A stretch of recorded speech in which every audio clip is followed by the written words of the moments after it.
kasih-Mu Tuhan, ku rasakan kuasa-Mu Tuhan, ku rasakan kasih kuasa Roh Kudus, ku rasakan kehadiran-Mu.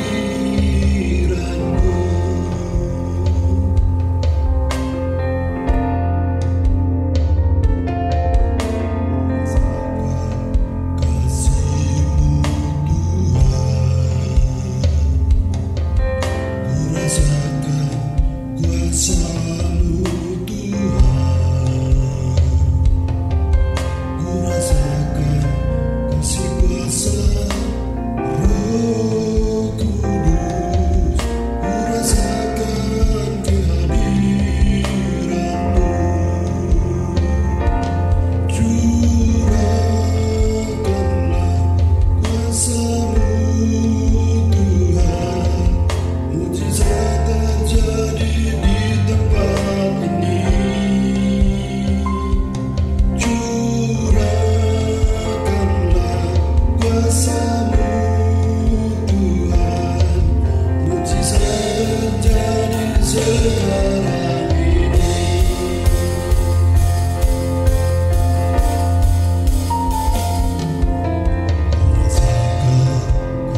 Shalom Bapak Ibu Saudara yang dikasihi oleh Tuhan. Mazmur 91 ayat yang ke-7. Walau 1000 orang rebah di sisimu dan 10.000 di sebelah kananmu, tetapi itu tidak akan menimpamu. Hari-hari ini kita mungkin ada di dalam situasi yang tidak pasti, di dalam situasi yang tidak menentu, yang mungkin membuat hidup kita khawatir, bahkan membuat kita cemas. Namun Bapak Ibu Saudara, di dalam situasi yang tidak pasti ini, justru iman kita harus semakin percaya, harus semakin teguh dalam Tuhan Yesus. Dengan kita membaca kebenaran firman Tuhan, dengan kita merenungkan kebenaran firman Tuhan, maka firman itu akan menjadi rema dalam hati kita. Sehingga saat kita diperhadapkan dengan keadaan yang tidak pasti, dengan keadaan yang tidak menentu, dengan keadaan yang tidak baik, maka kita akan siap. Dan kita percaya pada perlindungan dan pertolongan Tuhan yang senantiasa ada di dalam kehidupan kita di situasi yang tidak menentu ini. Oleh karena itu malam hari ini, Bapak Ibu Saudara yang dikasihi oleh Tuhan, saya mengajak kita semua untuk kita memilih untuk percaya kepada Tuhan Yesus saja. Karena saat kita memilih untuk percaya kepada Tuhan sebagai tempat perlindungan, maka percayalah, ada jaminan hidup yang akan kita terima saat kita memutuskan untuk duduk dan bermalam dalam naungan Tuhan. Maka di situ kita akan belajar untuk terus percaya kepada Tuhan. Percaya kepada Tuhan dibangun saat kita membaca dan merenungkan kebenaran firman Tuhan. Karena percayalah Bapak Ibu Saudara, melalui kebenaran firman Tuhan itu akan membuat hidup kita, membuat iman kita semakin bertumbuh di dalam Tuhan. Memang saya katakan bahwa perjalanan hidup kita tidak selamanya mulus. Kita pasti akan melewati proses rintangan demi rintangan. Namun ini yang luar biasa, bahwasannya orang yang terus berharap dan percaya kepadanya tidak perlu gentar. Karena Yesus, karena Tuhan yang kita sembah akan melindungi kita. Ia akan melindungi orang-orang yang percaya kepadanya. Ia akan senantiasa ada untuk melindungi orang-orang yang mengasihinya. Bahkan malaikatnya pun diutus untuk menjaga kita. Oleh karena itu, percayalah kepada Tuhan Bapak Ibu Saudara. Sebab Tuhanlah tempat perlindungan yang aman bagi setiap kita. Selanjutnya Bapak Ibu Saudara, di tengah situasi yang tidak pasti ini, di tengah situasi yang tidak menentu ini, mari kita memiliki hati yang senantiasa melekat kepada Tuhan. Seperti seorang bayi dan seorang ibu yang terus melekat, yang tidak bisa dilepaskan. Di situ muncul kepekaan, di mana seorang ibu pasti mengerti, pasti paham ketika bayinya, ketika anaknya lapar. Begitu juga dengan kita, dengan Allah Bapa di surga. Ketika kita memiliki hati, ketika kita memiliki hidup yang melekat kepada Tuhan, kita akan peka terhadap apa yang Tuhan inginkan untuk kita lakukan. Oleh karena itu, mari kita terus melekatkan hati kita, hidup kita hanya kepada Tuhan. Inilah respon umat-umat Tuhan di tengah situasi yang tidak pasti, di tengah situasi yang tidak menentu ini. Bapak Ibu Saudara yang dikasihi oleh Tuhan, memang dunia semakin tidak baik. Namun ketahuilah bahwa Tuhan akan selamanya ada bersama dengan kita di situasi di dunia yang semakin tidak baik ini. Dan ketahuilah Bapak Ibu Saudara bahwa di situasi seperti apapun, Tuhan akan menjadi tempat perlindungan kita yang paling aman. Dan oleh karena itu mari kita terus percaya kepadanya dan terus memiliki hati yang melekat kepadanya. Dan lakukanlah firman Tuhan dan lihatlah perbuatan-perbuatan tangan Tuhan yang sungguh sangat ajaib di dalam kehidupan kita. Kiranya Tuhan Yesus memberkati kita semua. Shalom.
disembah